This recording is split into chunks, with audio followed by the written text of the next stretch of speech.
Okay. Well, good morning all. My name is Bryony Waters and I'm part of the marketing team at McGraw Hill who are hosting the webinar this morning. Thank you so much for giving up some time to join us. We're going to be looking on the theme of prepping your biology students for success. We're very much hoping that we'll be having a conversation around hybrid delivery this year and how people are approaching that. And we're going to be hearing from a few instructors that have found some solutions that are working for them. I just wanted to quickly take you through some information about the webinar, just in case anyone's not been to a Zoom webinar before. So hopefully you can hear and see your panel. As an attendee, you won't be able to show yourself on screen. It's videos off, I'm afraid, because it's a broadcast webinar, but we will be giving you opportunity later to join us and that there will be a Q&A session.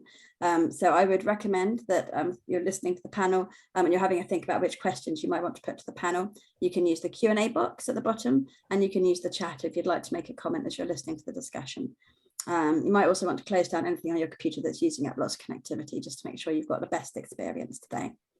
In terms of the time that we'll be moving through in our agenda, so we're going to ask our speakers in a moment to introduce themselves, and then we'll be moving through a panel discussion, which my colleague David Selby is going to be chairing. So thank you, David, for your help. And then we're going to have some time at the end for the questions that you have for our panel. So let me just close this with no further ado, and I'm going to hand over to my colleague David. Thank you, Bryony, and good morning, everyone. Thank you for the panelists for joining. I think we'll have some introductions. I think some people I know, some people I don't. I'm sure there's some other new people on here as well. So if we could just have some brief introductions at the beginning, that would be great. Should we go alphabetically by first name? David. Hello, my name's David. I am David Tree. For the purposes of this, I teach genetics to second year biomedical sciences students at Brunel University, London. There are between 250 and 300 students a year taking my class. And having stalked Dr. Tosi, who will be talking to you for a few minutes, for many years and watched her excellent practice teaching anatomy and physiology, using the resources we'll talk about today, I started using similar resources the last 2 years for my teaching in genetics, which involved me changing a few things, but I think all of those changes were for the better and they freshened up my teaching. They gave me lots of new resources that I liked. And I think we'll talk about how they allowed us to engage the students a bit more, especially more remotely, and giving resources to more empower the students to study themselves rather than just be taught passively. Thanks, David. And to Jim in Ireland. Morning all. So my name is Jim Carolyn. I'm an associate professor at Maynooth University. So I teach biology. So in 2014, myself and some colleagues were interested in introducing digital learning environments to help supplement and support our teaching. So we assessed a couple of different platforms and we chose the McGraw Hill, and I can explain why later on. So we now run this out across a number of core first year modules that maybe have up to 500 students in these in the modules, and recently we've run them in second year modules. So we now run them in 4 modules. So we'd cover material like evolutionary biology, physiology, biochemistry, and molecular biology. So again, we're using the McGraw Hill system to sort of to support a lot of very diverse teaching at Maynooth. That's great, thanks, Jim. And heading up to Belfast, Linda. Hello, hello everybody. My name's Linda Stewart. I'm a senior lecturer in microbiology at Queen's University in Belfast. I started using the McGraw Hill platform in about 16, 17, and it was after I was asked to develop a new module. It was going from a 20 cat to a 40 cat module, and the number of students were between 350 and 400 students. The book that was recommended for the module, then I discovered it had all the functionality and it was connected then to the Connect platform. And ever since then, we have been looking at it and integrating it. It's been integrated into our first year module, and then with COVID there a couple of years ago, it was integrated to all our first year courses. That's great. Thank you, Linda. And all the way back to Brunel again and Sabrina. So my name is Sabrina Tosi. I have been teaching at Brunel University London for a number of years now. I think it's about 17 years. And since 2016, I've been using the McGraw Hill resources with Connect in the teaching of anatomy and physiology. So I think I've been the sort of pioneer at Brunel introducing this system. And since then, I've used it for anatomy and physiology every year successfully. So I accumulated an experience that I'm happy to share with colleagues, and you will see in the course of this webinar that the approach is quite different between me and David, but there are different aspects to Connect that you can choose and develop the way you want to adapt to your own teaching. Thank you, Sabrina. And actually, I'll start the first question with you and almost to sort of frame this. Sort of going back, a few years, why did you make the decision to sort of move to online resources and particularly in Connect? What was your decision making at the time? So I was already using the textbook because I felt that the topic were aligned with what I intended to teach. So I was already used to the resources, and I was making use of the animations back then they were already available in the instructor resources. And then one day I received a visit from David Selby saying, well, we now have this system that is called Connect. And I was fascinated by the interactivity of this digital learning tool, and knowing that students are more and more accustomed to digital systems. I thought it would be a good introduction to the teaching of anatomy. And so we initially we piloted the system with midway through the academic year with a cohort of students in 2016. And they were aware that this was an experiment, so they were very willing to participate in this experiment, and they then volunteered feedback, and they were all very enthusiastic. The aspects that they most liked was the interactive learning and the adaptive learning that is provided via the Connect assignments. But this is only one aspect. And then in the years, we developed one step further, and we introduced tutorials, in-class tutorials, where we have students working in teams, and these sessions are so working in teams on a specific topic. And these sessions are led by other students from the third year. So anatomy and physiology is taught in the first year, and we get students from the third year who have experienced Connect in their first year to lead the sessions. And this is actually one of the best aspect of the teaching in anatomy and physiology, because we get the so-called near-peer learning. And we know that students learn better from other students. So we want to encourage this. We had really good feedback from both the student learner and the student leaders. So we are intending to continue this tradition. And in the session, the students actually work hands-on using Connect and using the anatomy and physiology revealed that is part of Connect.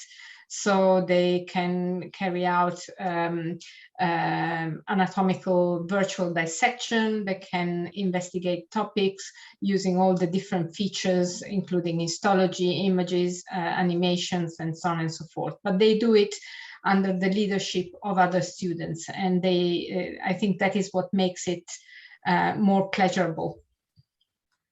Thanks, Sabrina. It's been a great story the last few years. I'm just going to head over to Jim here, because obviously he has a different story. So I'm kind of interested to see, why you adopted these resources back in the day, which had no influence from me at all, possibly from my friend Mr. Gary. Yeah, it was actually people before Gary that I was talking to. So our main reason for introducing this was assessment. So what we were interested in was to introduce a regular summative and formative assessment program that was structured across the year. So we couldn't really do this in our practicals. So for our first year modules, it'd be the same for most of us here. Your CA theory exam breakdown, the majority of your CA would be going for maybe some MCQs, and the majority would be going for practical write-ups. So we wanted to use our practical time for short assessments at the beginning before we actually started. And this then sort of just turned everything on its head in terms of engagement and improvements in student learning. Because once the students had this regular assessments, they really focused on the material that week and they were preparing for it. And we really sort of see this as being going hand in hand with sort of being responsible for the success and improvements in learning that we see. So we wanted to have a system where we could actually have these regular assessments. So we were looking at various different products, and one of which was McGraw Hill. So again, what we liked about this is, and the way we use it, we have reading assignments and weekly assignments. So the weekly assignments are self-assessment quizzes almost. So a student would go through the Learn Smart assignment, and then they'd have 3 attempts at a quiz with maybe 15 questions in it. So what's great about the McGraw Hill questions, if people aren't familiar with them, so if you're stuck on a question, you can click on a link to a textbook page. You can look for additional resources to help you with that. And what we do is we provide three attempts. So the first attempt, most students would get maybe 60-70%. Then they could go back and review the questions they got wrong. And by the end of it, their third attempt, most of them up at 100. We'd always give a couple of percent, like maybe 1 to 2% of the overall CA for all of these weekly self-assessment quizzes. So that was, as I said, very, very structured and regular. Then we also started using it for LOAs, so learning outcome assessments. So these were happening maybe the week after their weekly assignments or their self-assessment quizzes. And again, they were generally invigilated. So we did them online during COVID, but we would actually hold these at the beginning of our practical. So everyone have a laptop and then get stuck into a quiz. So as I said, almost overnight, we completely changed levels of engagement and levels of performance by having this structured assessment program through Connect established. Fantastic. Thank you, Jim. And interesting for Sabrina and Jim, you've been using these resources for quite a while. I'm just going to head over to David. I think you alluded to this at the beginning. Connect is more recent for you. And I'd be interested to hear, were you influenced by, Sabrina's experience with it, or was it some of the students coming to you and saying, we're using it on this module, we'd like to use it on your module? What was your decision making to move to it? Well, it's interesting you say that, because every time you get any bit of feedback, it's always, we have this Connect thing in this other module, why can't we have it in this module too?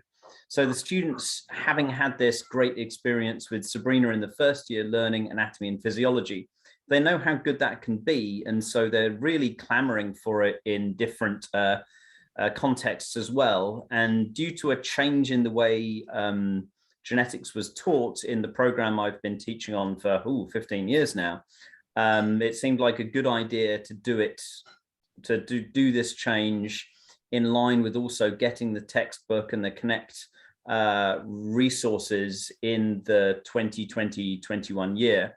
Now, of course, I made the plans for this back in the 2019 year in the before times. And so I had to do all of these changes in lockdown for both myself and the students. And so it's kind of interesting, because I'm afraid to say I don't have a very good set of data about before and after, because we had to change a lot of things, both about the way it's contextualized within the program and then within the way that the students were learning, because it was the 2020-21 year when everyone was locked down. But it was absolutely Sabrina's kind of example of doing this so well in the first year with anatomy and physiology that made us want to do it. Then I identified the resources I wanted to use, and then having all of those resources available to you in terms of designing a new program. You never want to be led by the resources. You don't want to be constrained by a textbook, but there's certainly a helpfulness of being able to then find what you've got, the resources that are available for you, to then adapt them for your own purposes. And within lockdown, the way that that worked, being able to give the students the pre-reading ahead of time with a quiz, and then having the students be more active during the online sessions that we had during the lockdown. And there's been some kind of continuation with that this year. And then the same kind of quiz you could then open up to be larger or more targeted for students who had particular problems with the analytics that are possible. That was definitely a thing that we did as well. So that, you know, it was a matter of necessity because I'd said I would do it. And it was good for me to have these resources during lockdown, because they really let me kind of flip the classroom and do all sorts of things that put the onus onto the students, because I couldn't be there with them in person. But then coming back in person mostly this year, and then as we will be completely in person next academic year, we're going to be taking forward a lot of those things we learned in the lockdown to really improve things for students going forwards. And that's great, David. And I think we'll talk about the impact of lockdown later in the questions. So I've just been joined by Pablo, my cat here. He likes to see what's going on. Linda, we've talked about engagement. I'd be interested to hear how the resources have impacted on your course and with engagement. Well, my course, as I said, I was asked to develop a new course in 16-17. It was going from a 20 CAT to a full year 40 CAT module, and with a huge increase in the number of students. So I had to find a way to actually manage this. And I wanted at this stage to capitalize on digital technology. We were using the textbook, the McGraw Hill Prescott's Microbiology anyway, and it had been the recommended text before. And it was then on speaking with one of the McGraw Hill team that I was introduced to the Connect platform. Now, I don't consider myself to be highly competent in digital technology. So it took quite a while for me to actually learn, and understand what was available on the platform. And as we've used it over the years, at the start, I used it basically just for setting readings for the students. But as we've progressed with using it over the years, now we use it and we set up quizzes. So we set up reading every week based on whatever topic is being taught. And at the end of each semester, then the students who do complete the reading isn't compulsory for the students to do, but anybody who does do the reading then gets access to a gated quiz, and they can get 5% then of their final module mark. So we use it now like that for the students. Every year we get feedback from the students, and the students they comment on the platform all the time. When you ask them a question about what did they like about the course, the feedback was always excellent, about the and again, like David had said, the students were asking, why is it not used in other first year module? Why is it not used everywhere? And it wasn't actually until we went into lockdown with COVID that it was rolled out to the other first year modules as well. Thank you, Linda. And Sabrina, that's interesting about feedback and student feedback. and I know you're going to be presenting at a conference coming up in Newcastle, and I know you've gathered some feedback from students. Do you want to give us a little bit of the flavour of that? So students like very much the assignments because they can do them in their own time.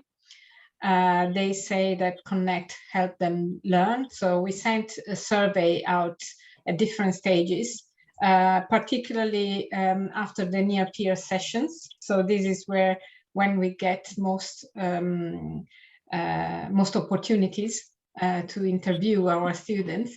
And they had, in this context, they had very positive things to say about the near peer sessions, because then they have the chance to present to others the work they have done during the session. And funnily enough, it seems like they don't really like to present to others, but they like to listen to other presentations. One way or another, I think what we are observing there is that there is a dynamic. So students like to interact in a team. They like to interact with their student leaders. And this makes it a more dynamic learning environment that uses digital learning tool to facilitate learning. So I particularly like, although, I mean, for us academics, it's quite a bit of work to organize this near peer sessions, because obviously we need to interact with the students in the third year and recruit volunteers, and you know, it's quite a bit of work, but in the end it's a very good experience for the students. So it's not, for us, it's not saving time, because actually we are not in the classroom in that moment. But overall, the experience for students is really good. I can vouch for that, because I have been in those sessions when you weren't allowed in. So it's been good to hear their feedback. Again, talking about engagement, but talking about sort of moving on to sort of incentivizing. Jim, do you want to sort of discuss how you incentivize your students with your assessment assignments? Yeah, so we generally provide grades for every element. So even if it is a self-assessment quiz or self-study element, we found that the engagement just completely increases once you offer something for it. So we've had modules, particularly in the second year modules, that maybe didn't offer anything versus those that did side by side. And again, even in our feedback, the students were asking for it. But when you actually look at engagement, the numbers of completions, etc., again, they'd be very low in they could be very low in the modules that didn't offer anything. So again, my recommendation or suggestion would always be to sort of offer something, even if it is quite small. I think, you know, your students benefit in two ways. Obviously, they get a little bit towards their CA, so they're not carrying deficits, but then you're encouraging them to actually take the quiz, take the assessment, so they get the benefit of that in terms of their learning and engagement with the subject and connection with the subject. And I think that's the key thing, because once they start getting into the process of activity, so they're doing a weekly assignment, they're doing a reading assignment, and then they're getting quizzed on it maybe in a week or two time. Once they get into that regular habit, they see the benefit of them. So you have to sort of give them a little bit of a carrot to encourage them into the system in the first place. So that's what we found. And did you have something you wanted to share? Again, I think we're covering it. I can show you. It's. If you have it, I mean, I think it's quite powerful to show something. If you can navigate Zoom and share your screen. No problem.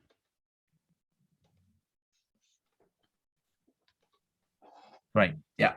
Thank you. So again, I think we've covered most of this. I was just describing how we used it, what we used it for. So again, you're seeing the types of grades, the different types of elements that you have there, the numbers of students you're able to cater for, the fact that we've moved it beyond first year into second year, and we're covering a quite diverse range of material. I think what we're seeing, and Bria mentioned it there with the near peer, evaluation, what you get with this is the flexibility to adapt it to whatever you want to do. So you're getting your core content, your core means of assessment, but then you can actually sort of roll it out in whatever way you can think. I was going to mention that one of the key things we do is we keep an eye on the reports, so particularly the student at risk reports. This is a great way, particularly during lockdown, to get a handle on students that maybe weren't engaging at all. So we'd always sort of keep an eye on this and very early try to engage with our students and encourage them to get onto the system and make sure they're not falling behind too much.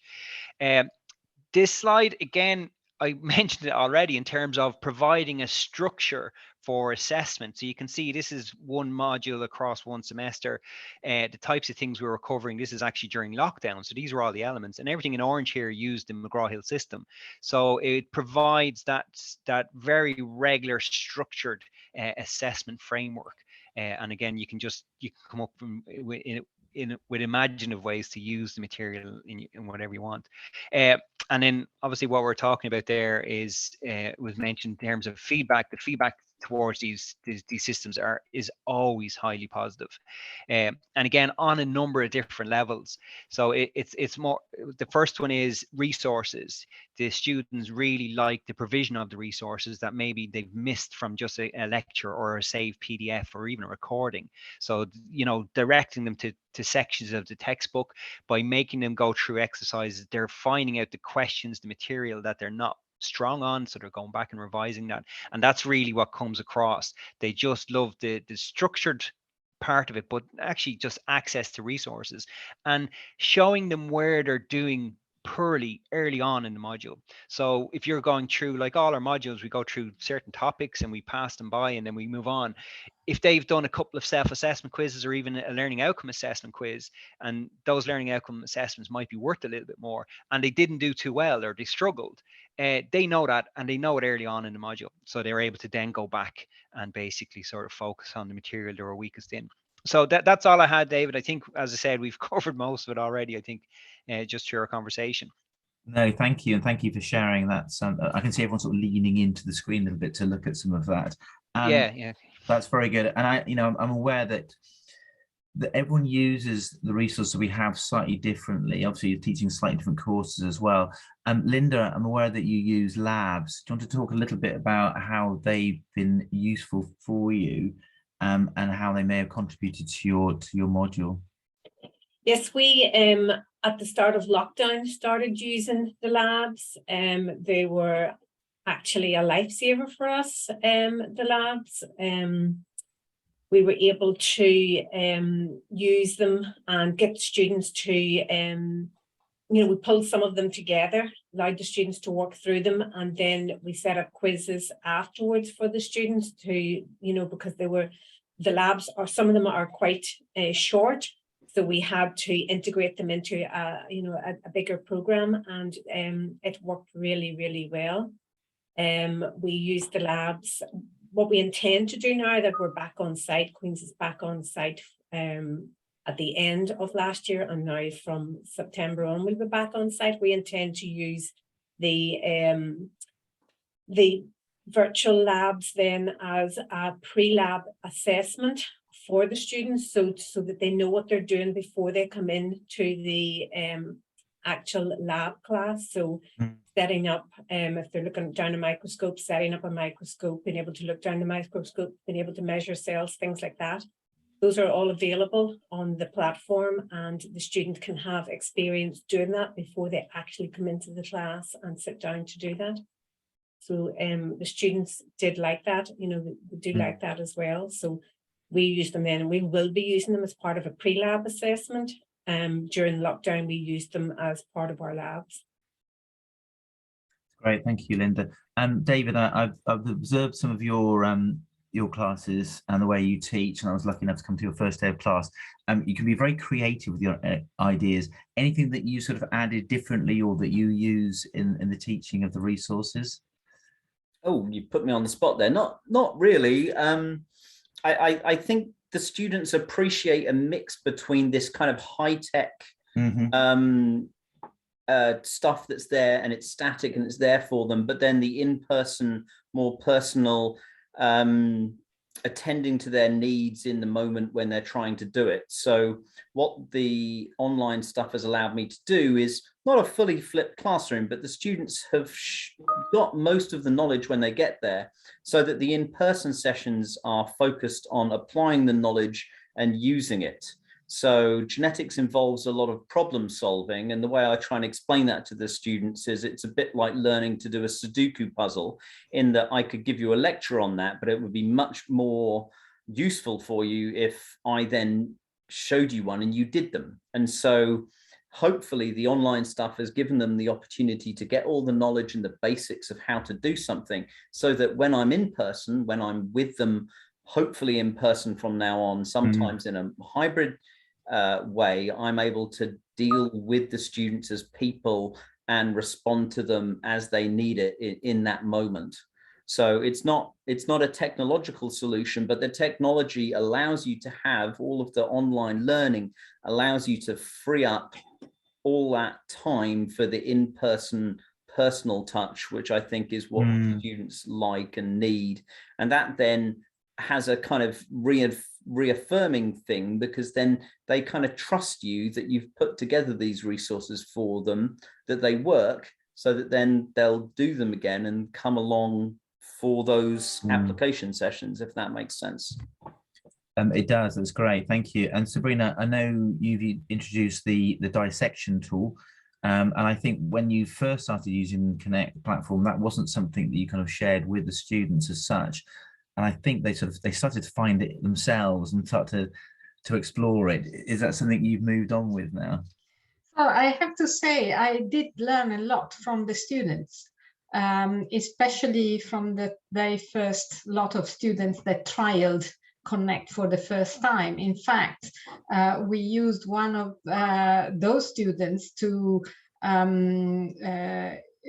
a champion for Connect and as a liaison with the next cohort of students.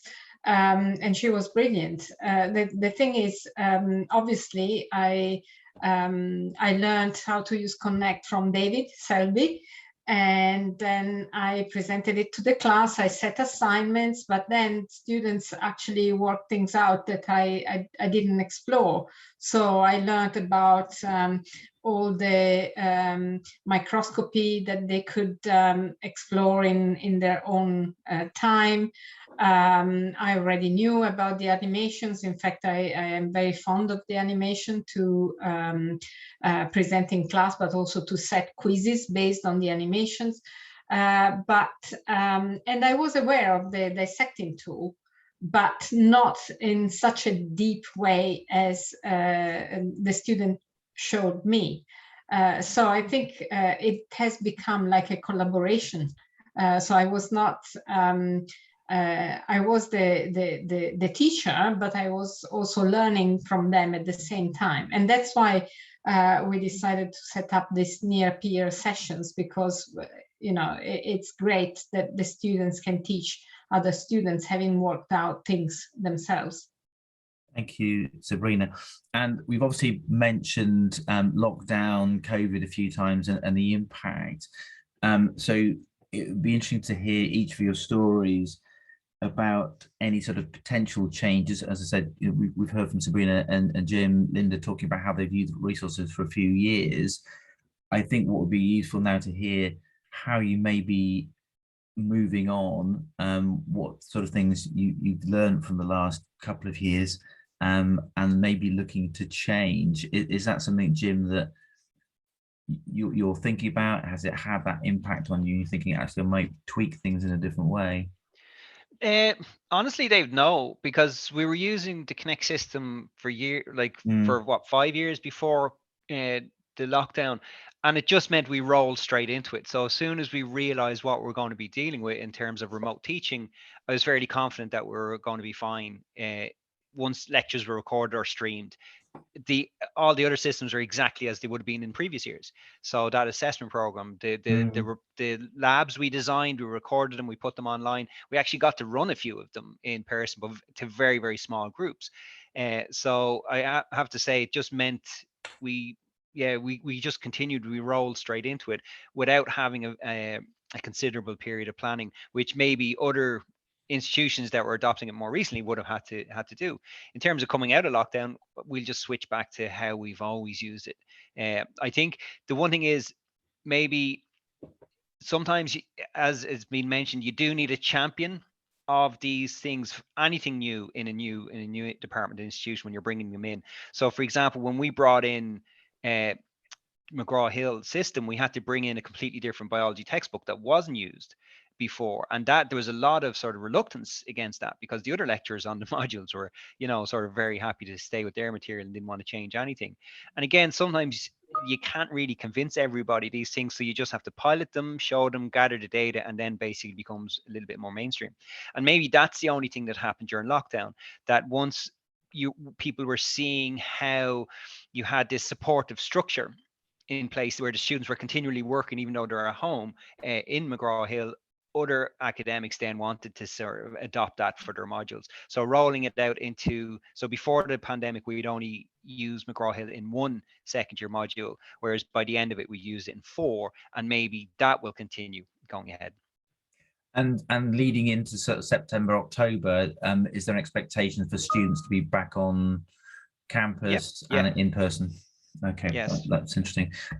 Linda, again, listening to how you use labs, is that something that is going to continue? Are you looking to adapt or sort of move on from the way that you're using the resources? Well, as Jim said, we've been using the resources, the interactive adaptive textbook beforehand, and the assigned readings. It was because of lockdown, then we moved on to looking at the actual practicals, the lab manual, and as a result of that, then we're going to continue with the integration of some of the labs as pre-labs for students, so to allow them to practice on these. We did, through lockdown, introduce then the assignments that were actually weighted then, so we give them marks towards their final module mark, and we allowed the students, then we didn't make it compulsory. In previous years we'd made that compulsory, and we decided we would allow the students to decide whether or not they wanted to use it themselves. And actually I was just looking at my pie chart here from this year. So my pie chart, we're looking at the risk assessment with people, and it says here 87% of the students were safe. There was 28 students to keep watch, so that was 8%, and 5% then were at risk. So there's great input and uptake of the actual system, and it wasn't compulsory as such, but it was, they were able to get some marks, and most of the students actually availed of that. That's great. I think we all love the at-risk report, certainly when it's going greener. And over to Brunel, again, coming through lockdown and COVID, and David has mentioned a little bit on that. Do you think there'll be sort of changes in the way that you're using resources? Again, with students coming back or not so much? What's the story at Brunel? Shall I talk, David? We say we love the pie charts. It's a love and hate, because sometimes, you see that the red is getting a little bit too big, and we don't like that. So I'm learning from Jim and from Linda that actually it is worth getting these assignments to contribute to a summative assessment of some sort, because what we have found that although students were still engaging with Connect and with the ebook and things like that, they were not really doing the assignments regularly. And I blame the fact that these students, maybe they didn't go through the A levels like in previous cohort of students, so they didn't feel the urge of actually doing proper preparation for exams. And the assignments, the nature of the assignments we set for anatomy on Connect are formative, so they never contributed. But students know that the final exam is based on questions that are taken from Connect, so they should be pushed to actually do as many assignments as they can, because they know that the similar kind of questions are going to happen in the MCQ exams that we have at the end. Obviously, this was not enough this year. So going to, talking about how we use the tool in the pandemics, if I could go back, I would assign a value to those assignments, a summative value. And I think we are thinking of implementing something like this in the future, because with all good intentions, you need the stick and the carrot, right? So I think we have this opportunity. The assignments are there. You, as a leader, as a teacher, you just need to pick them and assign them. So yeah, this is something I would like to see. Yeah, and I think absolutely, and I think where we've seen that with Jim and Linda, that incentivization makes a big difference. And then as we just started that conversation, your pie chart looks a lot better and greener. David, over to you. Anything? This is, I think it's your first year with Connect. Any changes you think you'll make? Or well, an observation that I don't think is much different with the COVID situation, but it is certainly something that is coming with students in more recently, which is that some students want to experience their learning over a term the way we would watch a TV series. They would watch it once a week and follow the story along. Whereas some students want to binge it like a Netflix box set all at the end. And with all the analytics we have, we can completely follow this. So we can see that a lot of our students are doing what James's students have been incentivized, Jim's students have been incentivized to do, because of the summative nature of it, is to do it as you go along. And that's how we want them to do it. But some of them, there's usually a larger summative assessment at the end of a term, and there's usually a coursework in the middle of the term. And what we find is that there's a huge spike just when there is that summative element. And we need to find a way to incentivize students. Maybe the answer is to make it very small summative things. That's something institutionally we're not that keen on. But it's certainly one way of doing it. I think the thing to do is to try and make a culture change in your students, to see them, to get them to understand the value of learning over time, because we know that spaced repetition is a better way to learn than binging it all at the end. And it's, about building a culture of joining in and learning as you go along, and building your learning over time. Yes, so that's been a problem with the lockdown. We're going to, and last year with some weirdnesses going on, we're going to try next academic year to get students to do their study and not just binge them like it's the Game of Thrones at the end. But we're not sure how we're going to manage that. Could I just come in on that, please? The way we manage that, or the way I've been managing that, is we set the readings. We use a gated quiz at the end of each semester. And the gated quiz, you only get access to the gated quiz when you've completed the readings. And the readings are related to the lecture material for the week. So we open the readings for maybe 3 weeks. So the week before the lecture, the week of the lectures, and the week after the lectures. So the students have to do the readings within that time period. Once they've those completed, that means that come the end of term, it's all set up automatically on the Connect platform. We set a 75%. Students must have completed at least 75% of all the readings before they can get access to the quiz. And then they get access to the quiz, and they get their marks then by getting access to the quiz. So that's the way we work it. Thank you for sharing that, Linda. And Jim has raised his hand. Yeah, similar to Linda, I just wanted to make another suggestion, or at least describe another thing that we do. So again, we'd have gated quizzes on the reading assignments, particularly for the first year modules. But one of the other things we do is we obviously hide our assignments after a particular time. So we want to encourage the students to take them by a certain time, but we then open everything up for revision. So if you do have those students that do binge, go through their assignments, they're still getting the benefit of the learning at some point, but they don't get grades for it at that point. So what we'd probably do is maybe at the midpoint of a semester, we'd open up anything that was assigned up to that point, particularly the learning outcome assessments, because with the weekly assignment quizzes, they're getting 3 attempts. So they are to hopefully improve their learning and give them a little bit more connection with the material. But the LOAs, they only see a grade, so they don't get a chance to actually go back and review where they went wrong. So they're open for the entire class, but then for students that didn't actually take them in the first place, when they should have, they get the benefit of whatever material was set. Great, thank you, Jim, and thank you to all the panelists. I'm aware of time, and I think we've got quite a few people on here that want to ask some questions. So thank you to all of you.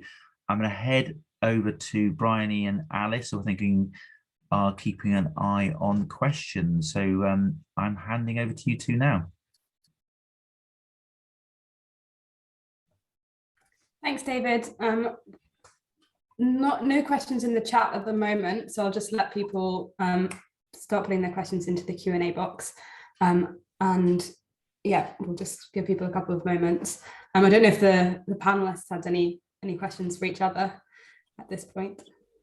Could I just add that one of the things that I like most about the McGraw Hill platform is the level of support you get.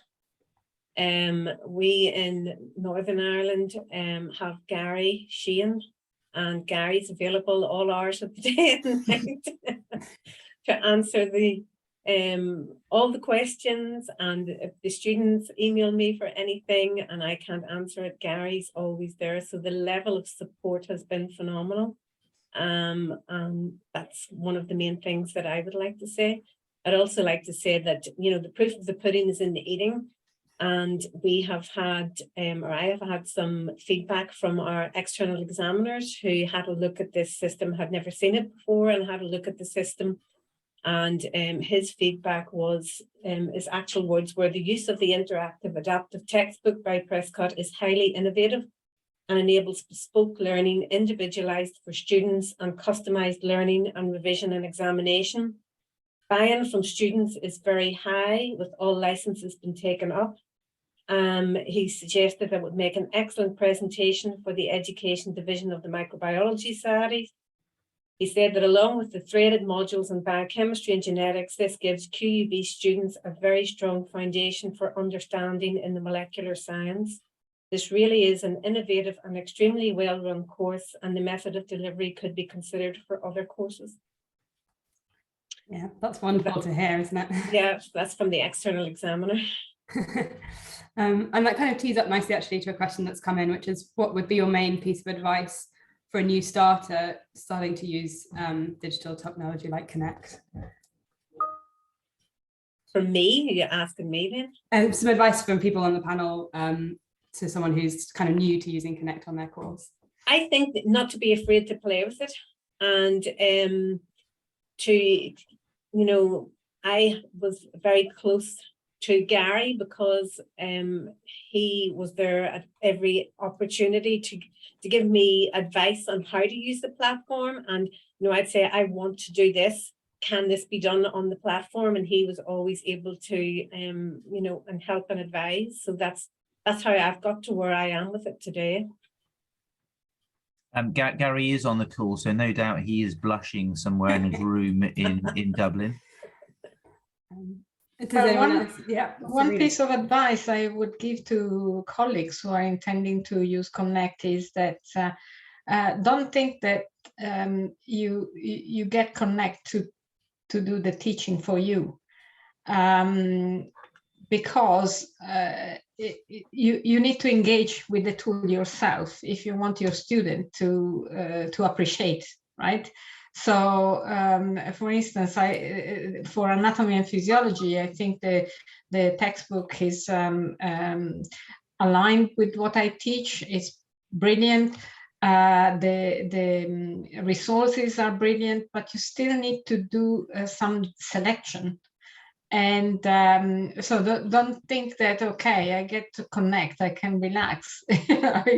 You still have to engage with the tool itself if you want the student to understand how it works, and if you want the students to actually do the work. So that's just a piece of advice. Thanks, Sabrina. Jim or David, anything further to add?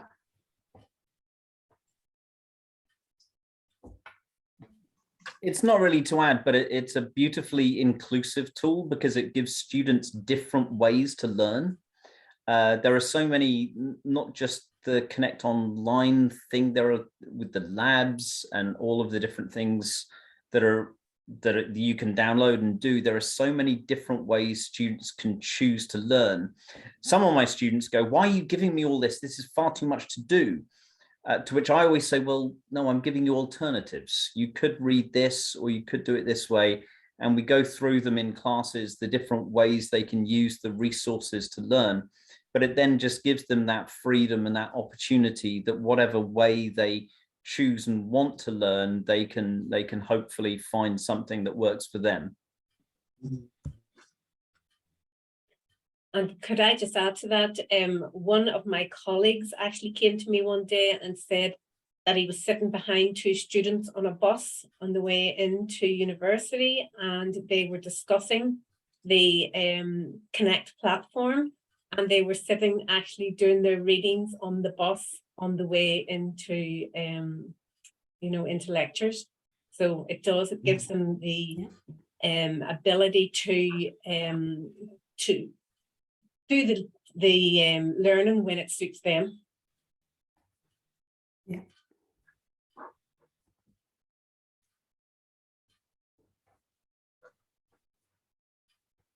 Right. We have no further questions in the chat, David. If there's anything Jim, was further. there anything you wanted to add on that last question? No, I think everyone's covered anything I would have said. I think, yeah, to summarize, be brave and do the work. You need to really figure out what you have. It's an excellent tool. It's an excellent suite of tools. And your students will get a fantastic benefit from it if you put the work in to figure out how to use it best. Wonderful. Okay, in which case I'd suggest we probably take the opportunity to wrap up 5 minutes early, since an hour is a long time, and I'm sure people are ready to leap up and go for a comfort break. Thank you so much to our panel today. It's been really wonderful hearing your stories, and thank you for sharing your experiences. I hope that there's no substitute for really hearing from people that have actually used the tool in their teaching, and that those that have joined us today have found it useful. Thank you also to David Zabi for chairing the session today, and to Alice for keeping an eye on the chat. Thank you to everyone that's attended. I know the panel have kindly said that if anybody who is attending today would like to hear more, from the horse's mouth, I think we're happy probably just to have a one-to-one chat with any instructors that would like to know more. So thank you for kindly offering that. And if you'd like to know more, obviously from McGraw Hill, we're very happy to talk to you or do any demos one-to-one. So do get in touch. So thanks again. We'll be sharing the recording after this session. If you have any colleagues who weren't able to attend, please feel free to share it. And I'm very grateful for your time. Thank you once again. Enjoy the rest of your day. Thanks. Bye all. Thank you. Bye-bye. Thank Bye. you. Thanks. Bye-bye. Bye.